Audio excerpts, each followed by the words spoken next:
ओम साई राम। अध्याय 10।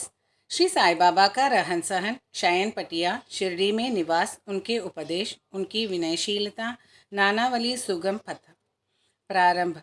श्री साई बाबा का सदा ही प्रेमपूर्वक स्मरण करो, क्योंकि वे सदैव दूसरों के कल्याणार्थ तत्पर तथा आत्मलीन रहते थे।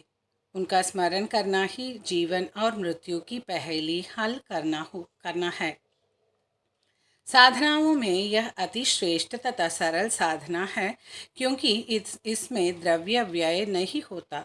केवल मामूली परिश्रम से ही भविष्य नितांत फलदायक होता है। जब तक इंद्रियां बलिष्ठ है, क्षण क्षण इस साधना को आचरण में लाना चाहिए। अन्य सब देवी देवता तो भ्रमित करने वाले हैं, केवल गुरु ही ईश्वर है। हमें उनके ही पवित्र चरण कमलों में श्रद्धा रखनी चाहिए। वे तो हर इंसान के भाग्य विधाता और प्रेममय प्रभु है। जो अनन्य भाव से उनकी सेवा करेंगे, वे भवसागर से निश्चय ही मुक्ति को प्राप्त होंगे। न्याय अथवा मीमांसा या दर्शन शास्त्र पढ़ने की भी कोई आवश्यकता नहीं है। जिस प्रकार नदी या समुद्र पार करते समय नाविक पर विश्वास रखते हैं, उसी प्रकार का विश्वास हमें भवसागर से पार होने के लिए सद्गुरु पर करना चाहिए।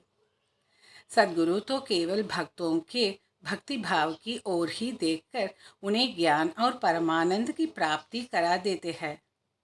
गत अध्याय में बाबा की भिक्षावृत्ति, भक्तों के अनुभव तथा अन्य विषयों का वर्णन किया गया है। आप पाठकगण सुने कि श्री साई बाबा किस प्रकार रहते, शयन करते और शिक्षा प्रदान करते थे। बाबा का विचित्र बिस्तर। पहले हम यह देखेंगे कि बाबा किस प्रकार शयन करते थे। श्री नाना साहेब डांगले एक 4 हाथ लंबा और 1 हथेली चौड़ी लकड़ी का तख्ता श्री साई बाबा के शयन के हेतु लाए। तख्ता कहीं नीचे रखकर उस पर सोते, ऐसा न कर बाबा ने पुरानी चिंदियों से मस्जिद की बल्ली से उसे झूले के समान बांधकर उस पर शयन करना प्रारंभ कर दिया। चिंदियों के बिल्कुल पतली और कमज़ोर होने के कारण लोगों को उसका झूला बनाना एक पहेली सा बन गया।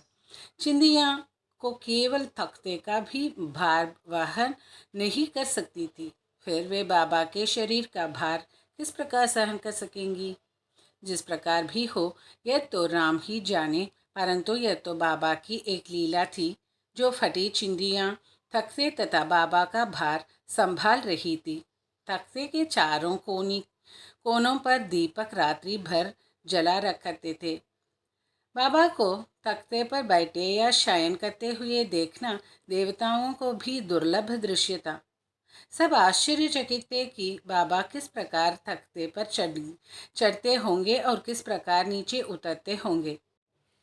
कौतूहलवश लोग इस रहस्योद्घाटन के हेतु दृष्टि लगाए रहते थे, परंतु यह समझने में कोई भी सफल न हो सका और इस रहस्य को जानने के लिए भीड़ उत्तरोत्तर ही बढ़ने लगी। इस कारण बाबा ने एक दिन तख्ता तोड़कर बाहर फेंक दिया। यद्यपि बाबा को अष्ट सिद्धियां प्राप्त थी, परंतु उन्होंने कभी भी उनका प्रयोग नहीं किया और न कभी उनकी ऐसी इच्छा ही हुई। वे तो स्वतः ही स्वाभाविक रूप से पूर्णता प्राप्त होने के कारण उनके पास आ गई थी। ब्रह्म का सगुण अवतार। ब्रह्म दृष्टि से श्री साई बाबा 3.5 हाथ लंबे एक सामान्य पुरुष थे, फिर भी प्रत्येक के हृदय में वे विराजमान थे। अंदर से वे आसक्ति रहित और स्थिर थे, परंतु बाहर से जन कल्याण के लिए सदैव चिंतित रहते थे। अंदर से वे संपूर्ण रूप से निस्वार्थी थे। भक्तों के निमित्त उनके हृदय में परम शांति विराजमान थी, परंतु बाहर से वे अशांत प्रतीत होते थे। वे भीतर से ब्रह्मज्ञानी, परंतु बाहर से संसार में उलझे हुए दिखलाई पड़ते थे। वे कभी प्रेम दृष्टि से देखते तो कभी पत्थर मारते, कभी गालियां देते और कभी हृदय से लगाते थे। वे गंभीर, शांत और सहनशील थे। वे सदा दृढ़ और आत्मलीन रहते थे और अपने भक्तों का सदैव उचित ध्यान रखते थे। वे सदा एक आसन पर ही विराजमान रहते थे। वे कभी यात्रा को नहीं निकले। उनका दंड एक छोटी सी लकड़ी थी जिसे वे सदैव अपने पास संभाल कर रखते थे। विचार शून्य होने के कारण वे शांत थे। उन्होंने कांचन और कीर्ति की कभी चिंता नहीं की तथा सदा ही भिक्षावृत्ति द्वारा निर्वाह करते रहे। उनका जीवन ही इस प्रकार का था। अल्लाह मालिक सदैव उनके होंठों पर रहता था। उनका भक्तों पर विशेष और अटूट प्रेम था। वे आत्मज्ञान की खान और परम दिव्य स्वरूप थे। श्री साईं बाबा का दिव्य स्वरूप इस तरह का था। एक अपरिमित अनंत सत्य और अपरिवर्तनशील सिद्धांत जिसके अंतर्गत यह सारा विश्व है, श्री साईं बाबा में आविर्भूत हुआ था। यह अमूल्य निधि केवल सत्व गुण संपन्न और भाग्यशाली भक्तों को ही प्राप्त हुई। जिन्होंने श्री साईं बाबा को केवल मनुष्य या सामान्य पुरुष समझा या समझते हैं, वे यथार्थ में अभागे या है। श्री साईं बाबा के माता पिता तथा उनकी जन्मतिथि का ठीक ठीक पता किसी को भी नहीं है, तो भी उनके शिरडी में निवास के द्वारा इसका अनुमान लगाया जा सकता है। जब पहले पहल बाबा शिरडी में आए थे तो उस समय उनकी आयु केवल 16 वर्ष की थी। वे शिरडी में 3 वर्ष तक रहने के बाद फिर कुछ समय के लिए अंतर्धान हो गए। कुछ काल के उपरांत वे औरंगाबाद के समीप में प्रकट हुए और चांद पाटिल की बारात के साथ पुनः शिरडी पधारे।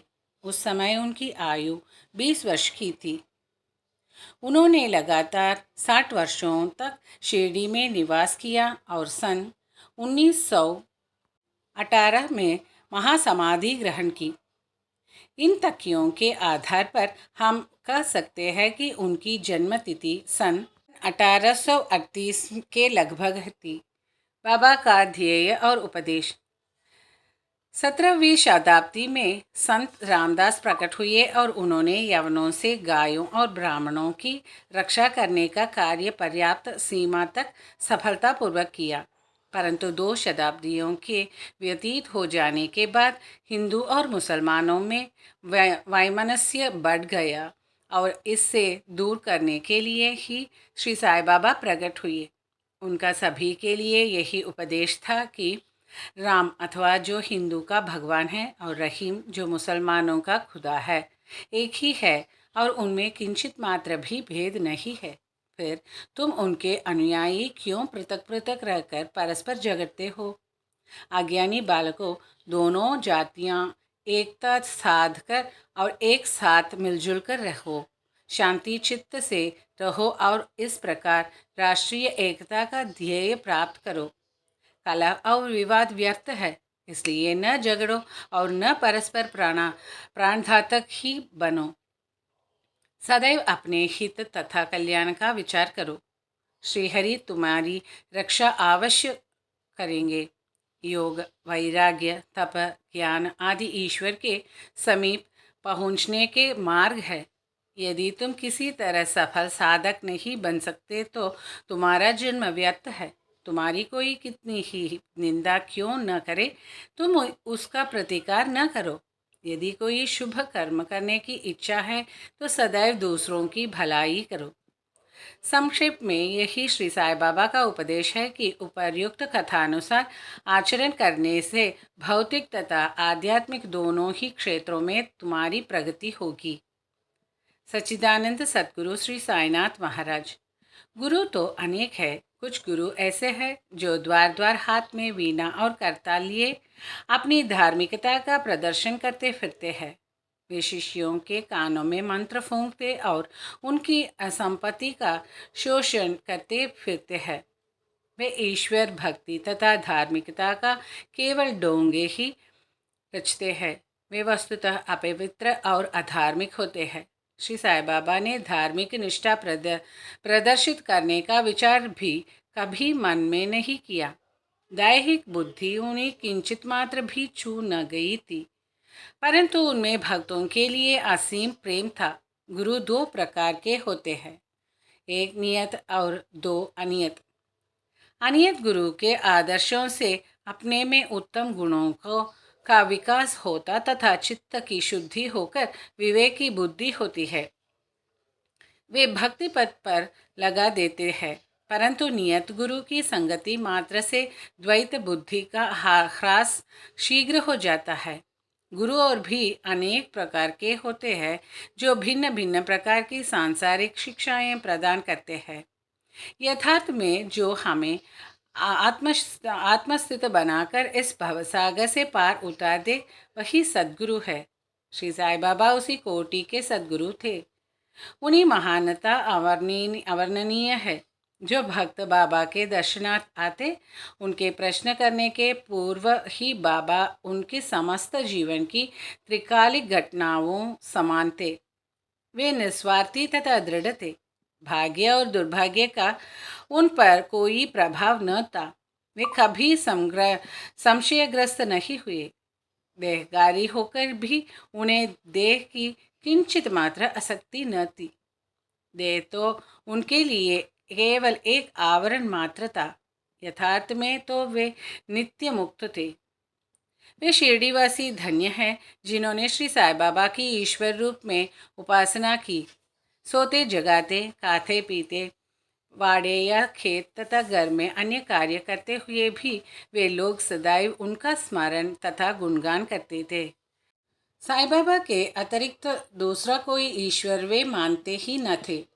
शिरडी की नारियों के प्रेम की माधुरी का तो कहना ही क्या है। वे बिल्कुल भोली भाली थी। उनका पवित्र प्रेम उन्हें ग्रामीण भाषा में भजन रचने की सदैव प्रेरणा देता रहता था।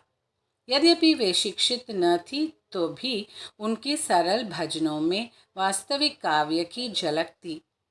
यह कोई विद्वता न थी, वरन उनका सच्चा प्रेम ही इस प्रकार की कविता का प्रेरक था। कविता तो सच्चे प्रेम का प्रकट स्वरूप ही है, जिसमें चतुश्रोतागण ही यथार्थ दर्शन या रसिकता का अनुभव करते हैं। सर्वसाधारण को इन लौकिक गीतों की बड़ी आवश्यकता है। शायद भविष्य में बाबा की कृपा से कोई भाग्यशाली भक्त गीत संग्रह कार्य अपने हाथ में लेकर इन गीतों को साई लीला पत्रिका में या पुस्तक रूप में प्रकाशित करवा दे। बाबा की विनयशीलता। ऐसा करते हैं कि भगवान में 4 प्रकार के विशेष गुण होते हैं, यथा 1 कीर्ति, 2 श्री, 3 वैराग्य, 4 ज्ञान, 5 ऐश्वर्य और 6 उदारता। श्री साईं बाबा में भी ये सब गुण विद्यमान थे। उन्होंने भक्तों की इच्छा पूर्ति के निमित्त ही सगुण अवतार धारण किया था। उनकी कृपा बड़ी ही विचित्र थी। वे भक्तों को स्वयं अपने पास आकर्षित करते थे, अन्यथा उन्हें कोई कैसे जान पाता। भक्तों के हेतु वे अपने श्रीमुख से ऐसे वचन करते जिनका वर्णन करने का सरस्वती भी साहस न कर सकती। उनमें से यहाँ पर एक रोचक नमूना दिया जाता है। बाबा अति विनम्रता से इस प्रकार बोलते, दासानुदास, मैं तुम्हारा ऋणी हूँ। तुम्हारे दर्शन मात्र से मुझे सांत्वना मिली। यह तुम्हारा मेरे ऊपर बड़ा उपकार है कि जो मुझे तुम्हारे चरणों का दर्शन प्राप्त हुआ। तुम्हारे दर्शन कर मैं अपने को धन्य समझता हूँ। कैसी विनम्रता है। यदि कोई यह सोचे कि इन वाक्यों को प्रकाशित करने से श्री साईं बाबा की महानता को आंच पहुंची है, तो मैं इसके लिए क्षमा प्रार्थी हूँ और इसके प्रायश्चित स्वरूप में साई नाम का कीर्तन तथा जप किया करता हूँ। ओम साई राम। यद्यपि ब्राह्म दृष्टि से बाबा विषय पदार्थों का उपभोग करते हुए प्रतीत होते थे, परंतु उन्हें किंचित मात्र भी उनकी गंध न थी और न ही उनके उपभोग का ज्ञान था। वे खाते अवश्य थे, परंतु उनकी जिह्वा को स्वाद न था। वे नेत्रों से देखते थे, परंतु उस दृश्य में उनकी कोई रुचि न थी। काम से संबंध में वे हनुमान सदृश अखंड ब्रह्मचारी थे। उन्हें किसी पदार्थ में आसक्ति न थी। वे शुद्ध चैतन्य स्वरूप थे, जहाँ समस्त इच्छाएं, अहंकार और अन्य चेष्टाएं विश्राम पाती थी। संक्षेप में वे निस्वार्थ, मुक्ति और पूर्ण ब्रह्म थे। इस कथन को समझने के हेतु एक रोचक कथा का उदाहरण यहाँ दिया जाता है। नानावली। शिरडी में नानावली नाम एक विचित्र और अनोखा व्यक्ति था। वह बाबा के सब कार्यों की देखभाल किया करता था। एक समय जब बाबा गादी पर विराजमान थे, वह उनके पास पहुंचा। वह स्वयं ही गादी पर बैठना चाहता था, इसलिए उसने बाबा को वहां से हटने को कहा। बाबा ने तुरंत गादी छोड़ दी और तब नानावली वहां विराजमान हो गया। थोड़े ही समय वहां बैठकर वह उठा और बाबा को अपना स्थान ग्रहण करने को कहा। बाबा पुनः आसन पर बैठ गए। यह देखकर नानावली उनके चरणों पर गिर पड़ा और भाग गया। इस प्रकार अनायास ही आज्ञा दिए जाने और वहां से उठाए जाने के कारण बाबा में किंचित मात्र भी अप्रसन्नता की झलक न थी। सुगम पथ संतों की कथाओं का श्रवण करना और उनका समागम। यद्यपि ब्रह्म दृष्टि से श्री साई बाबा का आचरण सामान्य पुरुषों के सदृश ही था, परंतु उनके कार्यों से उनकी असाधारण बुद्धिमत्ता और चतुराई स्पष्ट ही प्रतीत होती थी। उनके समस्त कर्म भक्तों की भलाई के निमित्त ही होते थे। उन्होंने कभी भी अपने भक्तों को किसी आसन या प्राणायाम के नियमों अथवा किसी उपासना का आदेश कभी नहीं दिया और न उनके कानों में कोई मंत्र ही फूंका। उनका तो सभी के लिए यही कहना था कि चातुर्य त्याग कर सदैव साई साई यही स्मरण करो। इस प्रकार आचरण करने के समस्त बंधन छूट जाएंगे और तुम्हें मुक्ति प्राप्त हो जाएगी। पंचाग्नि, तप, त्याग, स्मरण, अष्टांग योग आदि का साध्य होना केवल ब्राह्मणों को ही संभव है। मन का कार्य विचार करना है। बिना बिना विचार किए वह एक क्षण भी नहीं रह सकता। यदि तुम उसे किसी विषय में लगा दोगे तो वह उसी का चिंतन करने लगेगा, और यदि उसे गुरु को अर्पण कर दोगे तो वह गुरु के संबंध में ही चिंतन करता रहेगा। आप लोग बहुत ध्यानपूर्वक साई की महानता और श्रेष्ठता श्रवण कर ही चुके हैं। यह स्वाभाविक स्मरण और पूजन ही साई का कीर्तन है। संतों की कथा का स्मरण उतना कठिन नहीं जितना कि अन्य साधनाओं का, जिनका वर्णन ऊपर किया जा चुका है। ये कथाएं सांसारिक भय को निर्मूल कर आध्यात्मिक पथ पर आरूढ़ करती है। इसलिए इन कथाओं का हमेशा श्रवण और मनन करो तथा आचरण में भी लाओ। सांसारिक कार्यों में लगे रहने पर भी अपना चित्त साई और उनकी कथाओं में लगाए रहो, तब तो यह निश्चित है कि वे कृपा अवश्य करेंगे। यह मार्ग अति सरल होने पर भी क्या कारण है कि सब कोई इसका अवलंबन नहीं करते? कारण केवल यह है कि ईश्वर कृपा के अभाववश लोगों में संत कथाएं श्रवण करने की रुचि उत्पन्न नहीं होती। ईश्वर की कृपा से ही प्रत्येक कार्य सुचारू एवं सुंदर ढंग से चलता है। संतों की कथा का श्रवण ही संत समागम सदृश है। संत सानिध्य का महत्व अति महान है। उससे दैहिक बुद्धि, अहंकार और जन्म मृत्यु के चक्र से मुक्ति हो जाती है। हृदय की समस्त ग्रंथियां खुल जाती है और ईश्वर से मिलन हो जाता है, जो कि चैतन्य धन स्वरूप है। विषयों से निश्चय ही विरक्ति बढ़ती है तथा दुखों और सुखों में स्थिर रहने की शक्ति प्राप्त हो जाती है और आध्यात्मिक उन्नति सुलभ हो जाती है। यदि तुम कोई साधन जैसे नामस्मरण, पूजन या भक्ति इत्यादि नहीं करते, परंतु अनन्य भाव से केवल संतों के ही शरणागत हो जाओ, तो वे तुम्हें आसानी से भवसागर के उस पार उतार देंगे।